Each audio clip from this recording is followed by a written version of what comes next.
నమస్తే, welcome to NSTV news. ముందుగా ముఖ్యాంశాలు. గుంటూరు మున్సిపల్ కౌన్సిల్ సమావేశంలో మైక్ విసిరేసి బయటకు వెళ్లిన కమిషనర్ పులి శ్రీనివాసులు ఐఏఎస్, వైసీపీ నాయకుడు మరియు డిప్యూటీ మేయర్ డైమండ్ బాబు కమిషనర్ మధ్య వాగ్వాదం జరిగింది. కౌన్సిల్ సమావేశాన్ని వాయిదా వేసిన మేయర్ శనివారం గుంటూరు మున్సిపల్ కార్పొరేషన్ కౌన్సిల్ సమావేశం ప్రారంభమైన తర్వాత ఎఫ్డీఆర్ బిల్లులు విషయంలో తమాషాగా ఉందా అని డిప్యూటీ మేయర్ డైమండ్ బాబు కమిషనర్ను నిలదీయడంతో మైక్ విసిరేసిన కమిషనర్ బయటికి వెళ్లడంతో మీరు సభను వాయిదా వేశారు. నగరపాలక సంస్థ సంబంధించి 2014 సంవత్సరం నాటికి రూపాయలు 81,20,78,226 విలువ గల ఎఫ్డీఆర్స్ విత్ డ్రా చేయడం జరిగింది. ప్రజాప్రతినిధుల్ని పూర్తిగా అవమానపరిచేటువంటి సమాధానం వాళ్ళ దగ్గర నుంచి రావడం జరిగింది. ఏంటి వాళ్ళు చెప్పినటువంటి సమాధానం అంటే, ఈ ఫిక్స్డ్ డిపాజిట్ల గురించి కానీ, కాంట్రాక్టర్లకు బిల్లులు చెల్లింపు చేసే విషయంలో కానీ వాళ్ళు ఇచ్చిన ఆన్సర్లో చివరగా మాట చెప్తున్నాను నేను, ఇది పూర్తిగా పరిపాలనాపరమైన అంశమని తెలియజేయడమైనది అనే పదం టోటల్గా, ఎందుకంటే ఇది మొత్తం చాలా ఉంది, మీకు మీడియా మిత్రులు కావాలంటే మీకు కాపీ ఇస్తాం, తీసుకొని చూడండి.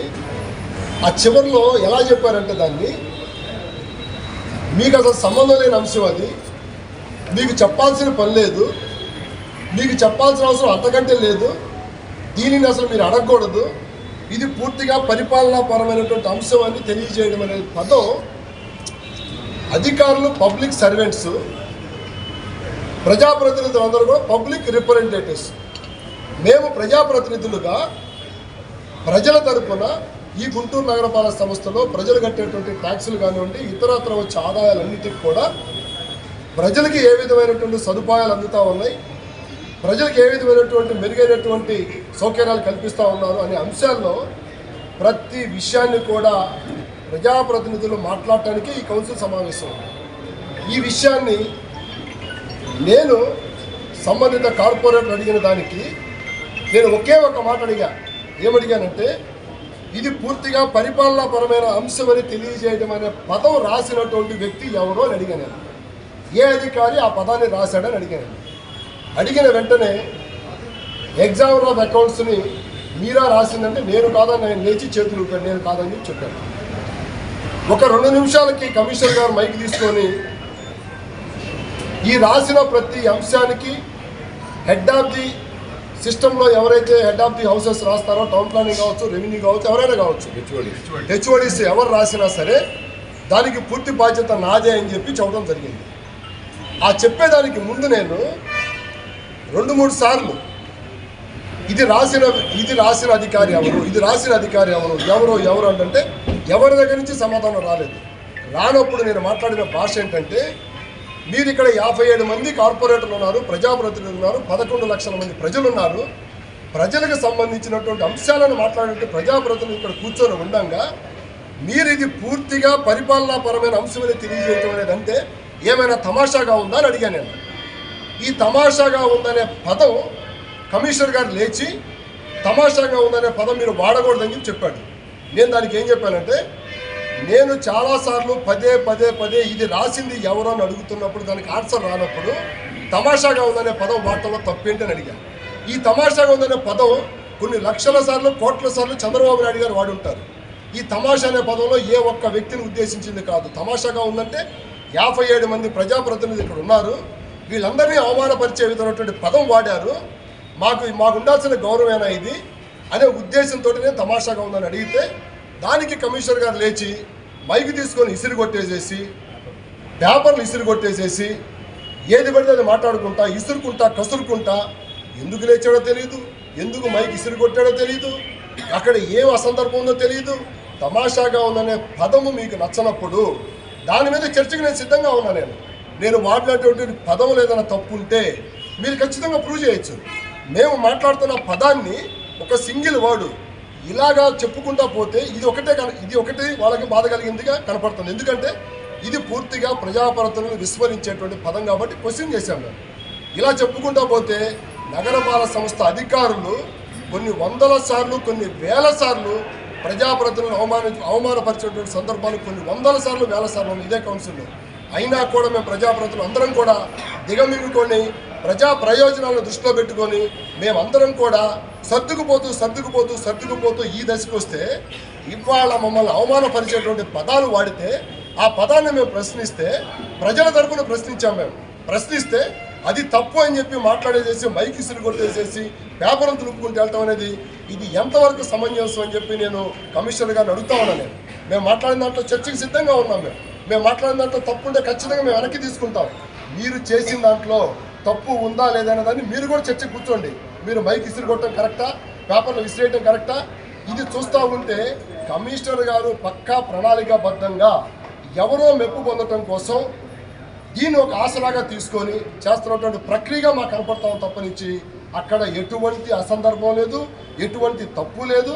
మేము మాట్లాడింది టోటల్గా ప్రజాప్రతినిధికి సంబంధించిన అంశం కాబట్టి ఈ తమాషాగా ఉందనే పదానికి చర్చకి నేను మాట్లాడడానికి సిద్ధంగా ఉన్నా. అదేవిధంగా కమిషనర్ గారు ఈ పుస్తకంలో రాసిన ప్రతి మాటకి నేనే బాధ్యుడిని, నేనే కర్త కర్మ క్రియ అని చెప్పి ఆయన కూడా చెప్తా ఉన్నాడు.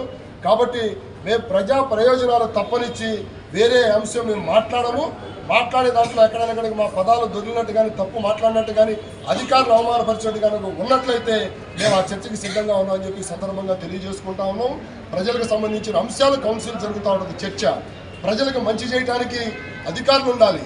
అధికారులు చేసే తప్పులు ప్రశ్నించడానికి ప్రజాప్రతినిధులుగా మేము అట్లా ప్రశ్నించేటువంటి హక్కు మాకు లేదని చెప్పి చూడడానికి కమిషనర్ గారికి రూల్ ప్రకారంగా రైట్ లేదని చెప్పి ఈ సందర్భంగా తెలియజేస్తా ఉన్నాం. మేము సభను సజావుగా జరగటానికి ఇప్పటివరకు జరిగిన అన్ని కౌన్సిల్లో మేము సహకరించాం, ఇప్పుడు కూడా సహకరిస్తున్నాం. కానీ ప్రజాప్రతినిధులను అవమానించేటువంటి భాష వాడితే మాత్రం ఎట్టి పరిస్థితుల్లో కూడా ఉపేక్షించేది లేదని చెప్పి ఈ సందర్భంగా మీడియా మిత్రుల ద్వారా తెలియజేసుకుంటా ఉన్నాం. మేము రాబో రోజుల్లో మరింత మెరుగైనటువంటి సేవలు అందించడానికి కౌన్సిల్ ముందుంది. ఇంకా చురుకైన విధంగా పాత్ర పోషించడానికి వైఎస్ఆర్ కాంగ్రెస్ పార్టీ కార్పొరేట్లు ప్రజాప్రతినిధులు మేము అందరం కూడా సిద్ధంగా ఉన్నామని చెప్పి సందర్భంగా తెలియజేస్తాం.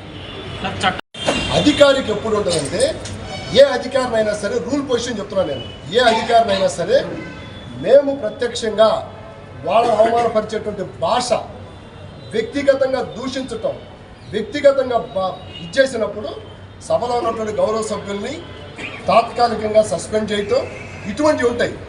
కానీ కమిషనర్ గారు ఆ సభ నుంచి వాకౌట్ చేయటం, మైకులు విసరగొట్టడం, పేపర్లు చించేయటం, వెళ్ళిపోవటం అనేది నాకు తెలిసి ఈ గుంటూరు నగరపాలక సంస్థ కౌన్సిల్లో ఇదే మొట్టమొదటిసారి నేను అనుకుంటా ఉన్నా. గతంలో నాకైతే తెలియదు, మీడియా మిత్రులకు మీకే తెలుస్తుంది ఈ విషయం. ఆనరబుల్ చైర్తో సంప్రదించకుండా, మేయర్ గారితో సంప్రదించకుండా సభ నుంచి వెళ్ళిపోవటాన్ని మీరు ఎట్లా చూస్తారు? అసలు 100% కమిషనర్ గారు చేసింది, ఈ రోజు చేసింది ఒక చారిత్రాత్మక తప్పిదం.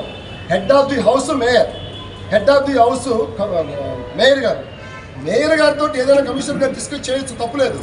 అధికారులు ప్రశ్నించవచ్చు, అంతే తప్పనిచ్చి ఈ పుస్తకం మొత్తానికి నేనే కర్త కర్మ క్రియ కాబట్టి మీరు చెప్పింది వినాలి, మేము చెప్పిందే శాసనం, ఇక్కడ మీరు మమ్మల్ని ప్రశ్నించకూడదు, మీరు మమ్మల్ని అడగకూడదు, మీరు అసలు మా గురించి మీరు క్వశ్చన్ చేయకూడదు అనే విధంగా ఈ ఆన్సర్ ఇవ్వడానికి మేము ప్రశ్నించాం. అంతే. ఎందుకు ప్రశ్నించామంటే 11 లక్షల ప్రజలు ఉన్నారు, 57 డివిజన్లు ఉన్నాయి, 57 మంది కార్పొరేటర్లు.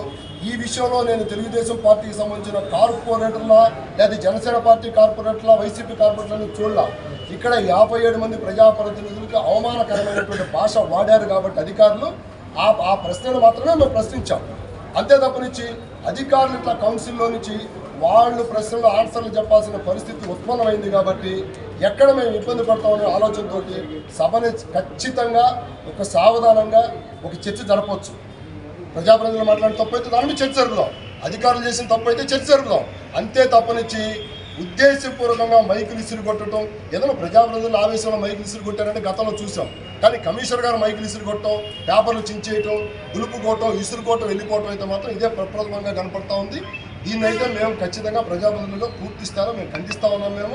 దీనిపైన మేయర్ గారు కూలంకుషంగా చర్చ జరిపి కమిషనర్ గారితో మాట్లాడి మళ్ళీ మేము మాట్లాడినట్లు తప్పు ఉన్నట్టయితే దాని మీద చర్చకి మేము సిద్ధంగా ఉన్నామని చెప్పి ఈ సందర్భంగా తెలియజేస్తాం.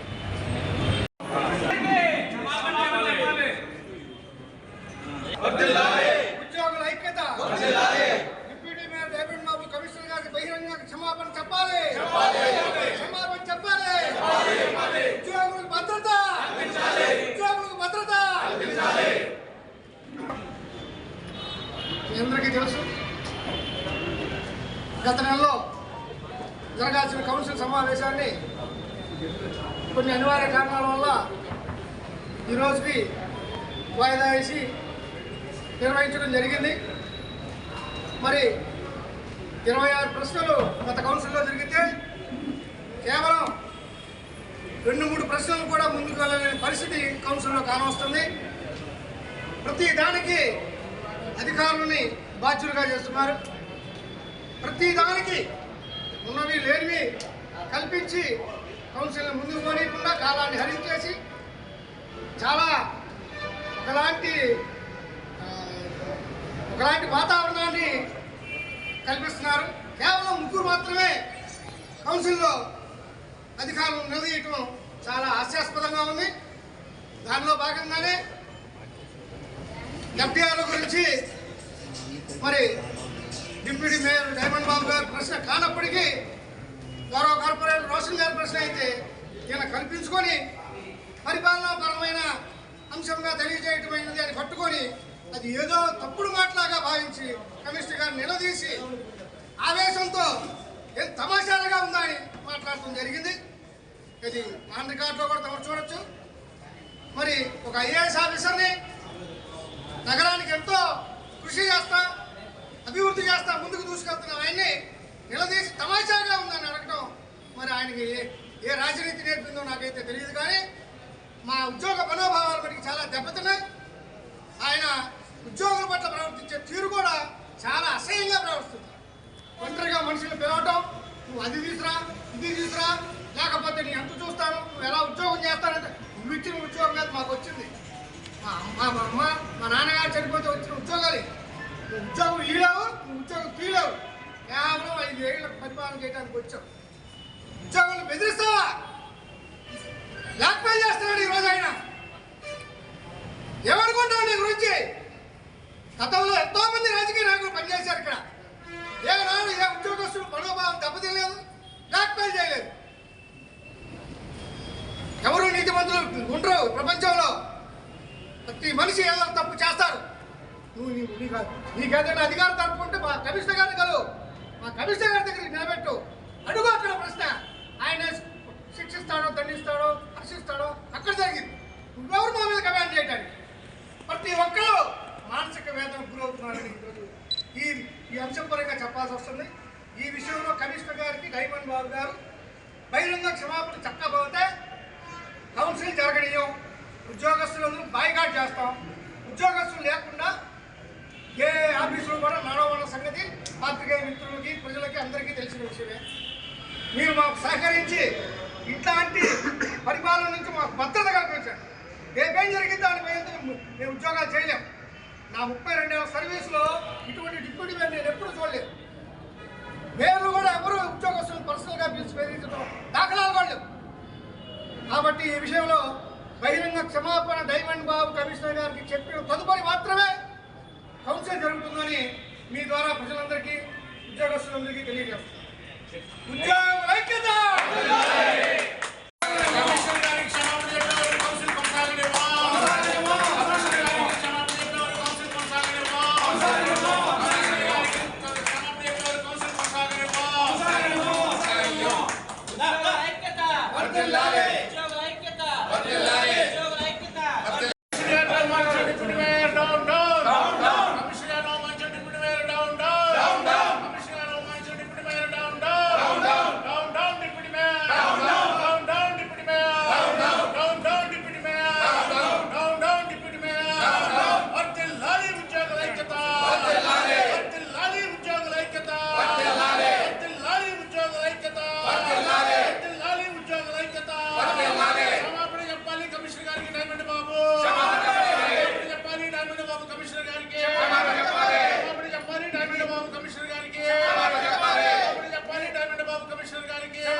భద్రత ఉద్యోగులకు సామాజిక భద్రత ఉద్యోగులకు సామాజిక భద్రత